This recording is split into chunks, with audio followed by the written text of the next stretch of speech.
Hey guys, good morning. Ingat itong parsley. Bigay ni nanay.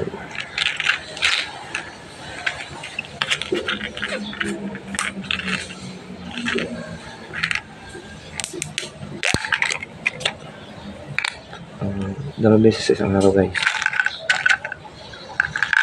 Pero dapat may laman yung tiyan nyo. Vitamins.